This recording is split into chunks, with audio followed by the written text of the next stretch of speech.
SEO This Week, episode number 12. Thank you and welcome to Olympia SEO's presentation of the latest and greatest news and all things marketing, including link building, robots, PPC, and more. So without further ado, let's get started. First thing we're going to do is have a little bit of fun. This is kind of nerd fun if you're into that sort of thing. And this is some things you can do with the robots.txt. And more importantly, if you don't know anything about what robots.txt is basically it's like the rule book for the search engine robots. However, they don't have to follow it, or they can follow it. It's really kind of up to them and what they do with it. Basically, what this post does is kind of go into the technical parts of it. What is it? What can you do with it? What are some of the lines and symbols you can throw into there, and other stuff, and then some tips on how just kind of get it going without blocking Google, for instance, which is sadly to say what a lot of people are doing with their robots.txt. Not intentionally by any means, but in some cases they can block the search engines from searching their site, and hence they don't get any traffic, and then they wonder why. But if you scroll down halfway through the post, you'll see some cool things that people are actually doing. I.e., if you look at this one, Nike's actually got their logo inside of the robots.txt. This company here has made it an ad, so if you're searching through their website and you find their robots.txt and they feel that you are the right kind of person for them, they give you a way to reach out and get hired. TripAdvisor does the same thing. It's actually pretty cool. Yelp has one in there. It's the Asimov's 3 laws, or in Yelp's Last.fm does the same thing. YouTube has one. Okay, the next one we're going to go to Moz, and they're talking about backlinks from client sites. Now, I don't know if you know this, but if you've paid someone to design your website, more than likely it's going to have something like website powered by, or website designed by, or just, created by, and then there's going to be a name of the person who made your site for you, or the business. There's nothing wrong with that, and that links back to their business, and that's on every page of your website all the way across, like everything that you do. So they're essentially using your website and your marketing to boost the power of their website, so they can get more clients, so they can add that link to more websites, and it's a big ball of wax. Now, it used to be kind of standard practice, and honestly, there's a lot of people that still do it. But honestly, I think there's a better way, and Rand kind of gave it away here. I'm sure he's not the first one to think of it, and I know I'm not. But basically, what you do is you create, if you're a web person, you can create a page on your client site if they let you. This is kind of about you, or the design, or resources as part of the, let's say, their about section. Our website was created by blah, blah, blah. And then you link in the footer in that design by section, you actually put that design by link to the client's page. So now you're boosting the authority of their about page, which is awesome for them because they can actually turn that into like some more relevance and put like their Google, their schema markup and all that other stuff on their about page, or you can even put it on their contact page and boost the authority of that contact page up.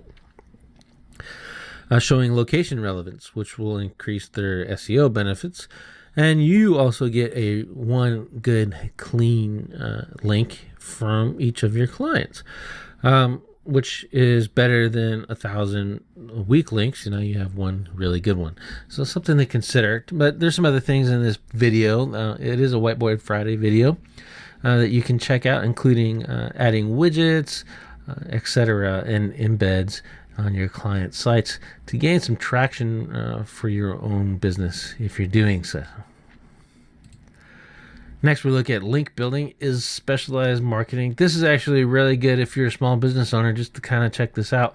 A lot of people think of link building in the old context of fire up some software or go out and spam the crap out of the internet. And nowadays, we have to be a lot smarter. Now, some of that, I'll be completely honest, still works in one way, shape, or form. It's definitely not a long-term strategy, not something you want to point at a website that you care about. But if you're in for the quick win, black hat techniques still work. However, if you want to establish a brand, establish your authority, and stick around for a long time, think of your link building more as strategic promotion that is crafted to sustain or crafted to spread your message, i.e. branding. So you do niche research, competitive research, targeted promotions, and then you start, figuring out where your audience is and what are they looking at, and what are some other ways you can reach them. The article does mention television, radio, print.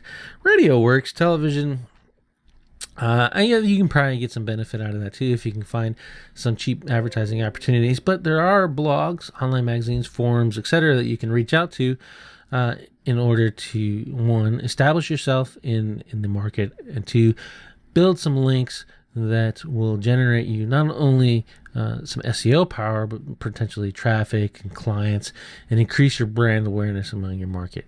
This applies to even plumbers, dentists, chiropractors. Everybody can do it. You just have to do a little bit of legwork and research for it. Next one is SEO and PPC. We've talked about this ad nauseum in several other SEO this week episodes, but I want to go over it here again just because it's kind of really important in my opinion. So use some things that you want to use PPC for. One is there's a difference between SEO and PPC, and if you don't know, SEO is very long term, but if you do it right, it's very permanent. In so much as that you'll have to maintain it, but you won't have to do all of the investment to keep it going over and over and over for a long period of time. And once that traffic flow starts, it kind of builds upon itself. You're ranking high, you get a lot of traffic, you can put out new articles, you get some more traffic, and you just keep on doing it over and over again. It builds itself, and you have to do less work. Where in PPC is that traffic comes instantly. You can turn it on, get your campaign approved, and boom, you're getting traffic within a couple hours. Unfortunately, once you run out of money, you run out of traffic, and it stops. And it's not building upon itself in any way. So we use PPC to get clients initial traffic, but we also use it for keyword data, and mainly for keyword data, because this allows us to know through our targeting, and we specialize in local business. So in our area, is there a market for HVACs? Let's for example, is there a market for cleaning services? Is there a market for 24-hour emergency plumbers? Well, obviously in every area, but how much is there going to be? How much on an average daily basis can we look at through a month of impressions on a PPC campaign to know the real numbers of people that are searching for our products or services? Now, Google can't lie on PPCs. You're paying for that. So the impressions, if you're going to pay for the impressions, they're going to tell you the impressions, then they have to give you accurate numbers. We've shown your ad this much times. Here is how many times it clicked, and this is why you're getting higher prices or lower prices, and getting more clicks and more conversions and all that other stuff. So you keep paying for them. So that is, in my opinion, the number one advantage of using pay-per-click when combined with search engine optimization. Next one is remarketing. And you notice I skipped through a lot of these, but really it's I want to cover these two, and you can read the rest of the article for yourself. But remarketing is something that even us don't leverage the way that we probably should. And we drive social media traffic, email traffic, search engine traffic to our websites, but we're not really leveraging them in an effective way, because remarketing is not spread across the entire site. Now, we're guilty of this, and all our clients are guilty of it, because most of them really don't understand remarketing until you ask them, have you ever gone to Amazon.com, looked at a product, and then for the next 5 days that product is being shown to you? That's basically what remarketing is, right? So we want to leverage that We want to do it in such a way as it creates an effective touch point for our sales and services, and you want to do the same thing. So if you're selling a product, someone researching you, and you know that you have, let's say you got a blog post about your product, and it's really an informational term. People are going there to find out some information and not necessarily buyers yet. So you drop some remarketing on them, and you take them to maybe another blog post that gets a little bit more, answers the question, that kind of gets that mid person that's, kind of wants to buy. He just needs a little bit more information about it. And you can remarket to that page, and that'll turn off the remarketing set for the other one. Or you get the guy that goes, I got my credit card out and I want to do research. And I want to go shop around for X product. And you happen to sell X product. And you can reach out to them and touch them just like Amazon does for as long as you really want to on several different platforms. One thing, my point is you want to get retargeting set up. And if the program has a retargeting system, you should leverage that, i.e. Facebook has retargeting, Google AdWords has retargeting, and there are a few others. So check those out. Just at least get the pixel and start building your audience. Maybe you don't even use it for a couple months, but once you do use it, you'll see that maybe they convert a lot better than normal PPC ads. Next, we're going to look at Google's hunt for spammy exact match domains. I don't really know. I'll just go ahead and give you a warning. EMDs work, but they're a lot more sensitive to the standard SEO techniques, i.e. backlinking with exact match anchors and over-optimizing or optimizing really well for specific keywords, etc. So you just really need to have a little bit more awareness when you're doing your SEO campaigns. There's not as much give as if you had a brand domain. Now, just because the Gary Iles from Google said that he was looking for bad EMDs for the past 2 weeks without much luck, now all of a sudden Google's on the hunt for them. But really, he's not. He's probably just researching some stuff and looking at it and seeing did our algorithm actually fix what we thought it was going to fix. And clearly, if he can't find any, and he needs these people to go out and find them for him, I think they did a pretty good job. As likewise, SEOs are actually doing a really good job too of leveraging these EMDs in the way that Google knows, likes, and trusts, versus the old way is spammy EMD, throw up some software, create backlinks to exact match domains, let it rank for 6 to 12 months, make a whole bunch of money, and then Google kills it and rinse and repeat and do it all over again. The good old days.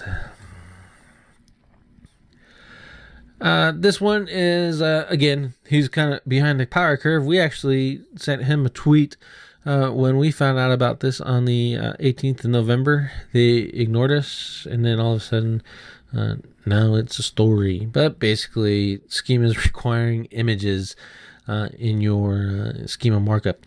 And the price range fields are not required. It's a warning, which basically means go ahead and add it. It's not gonna kill you to add it. I doubt anyone's really it'll be showing up in the cards and stuff. And we'll kind of do a post about that, about Google cards for local businesses. I think it's a pretty exciting time for us in that regards. So again, the image should be different than your logo, and create something, i.e. For us, you kind of see that we use this template image for everything. Take that template image, rip out, in our case, we ripped out the title, so it's just the template image, and we added that to our schema, so now everyone sees that. But again, I think they're going to be leveraging rich cards, so we need to look at that and see if local businesses, i.e. all of us, are going to get to use it. And if we are, we need to find the proper image size for that specific use. And what that will give us is a really cool marketing opportunity within the search inquiries. We'll see how it goes. Right now, it looks like they're going to do it, but there's really no telling. So we'll see. And last but not least, we're going to look at how to increase the conversion rates for a better product. And this one is on Kissmetrics, and they did some cool surveys and just kind of found some more people, i.e., here's one good one is 94% of customers will abandon the site if they can't find the information they need to make an informed purchase. So if your shopping page is lacking in the details, then they're going to jump. If let's say your order form is not clear, they're going to leave. And it says 88% of shoppers said the product content plays an extremely very important role in a purchase. So don't just throw up, a picture and the exact, direct schematics of your product. Put some pictures, some images on there, maybe a video showing the product in use. If it's your own product, make an unboxing video. That'd be pretty cool. And give them some more information about what the product can increase your conversions. There's some other stuff in here. Product details, producing content. We already covered that. Ratings and reviews. They're saying that the survey shows that if there's not at least 3 reviews or ratings on the page, that impacts their decision to buy. So go ahead and start posting those, show them off on your product pages. You should probably see an increase in conversions. You should do that anyway. Why have your customers write reviews if you're not going to check it out? Let's see, there was one more I wanted to point in here. Let's see, not enough info on the product, isn't detailed on the website. Check your website for mobile, make sure it works. Let me tell you this, I have never bought a product on my iPhone. I have never searched for a television or anything major on my phone and said, oh, here, let me put my credit card into my phone. 1, it's inconvenient, and 2, it's just not like what I want to do. So however, I have not gone back to a site that doesn't look good on my mobile phone just to check it out on my desktop to see if it works. If a site doesn't work, it doesn't work. So keep that in mind. Test your stuff with the mobile. You may not see as many conversions. You'll get more traffic, but not as many conversions. And then those visitors will come back, which is where your retargeting comes into play. And then I think that'll be your best opportunity to leverage mobile. And that's my opinion. I get more phone calls for local businesses for mobile than I do our desktop advertising. However, in return, products wise, no conversions on the mobile. They all come back to fill out their information and go through the sales funnels on a desktop. Just one, it's easier for them to navigate through forms and etc. So check it out, see what your order process has to do, and some things that you can adjust on. Again, here's another one: 3 images of a product on the website and 3 reviews. Those are 2 easy changes you can make to possibly increase your conversions. Well, that's it for episode 12. This has been about link building, robots, PPC, and more, presented to you by Olympia SEO, weekly roll-up. If you have a website that you want to highlight, you think it deserves a standout in the noisy crowd of marketing, go ahead and let us know. We'll check it out, and if you provide some decent content, we'll go ahead and add you to our list. And thank you very much for listening to SEO This Week.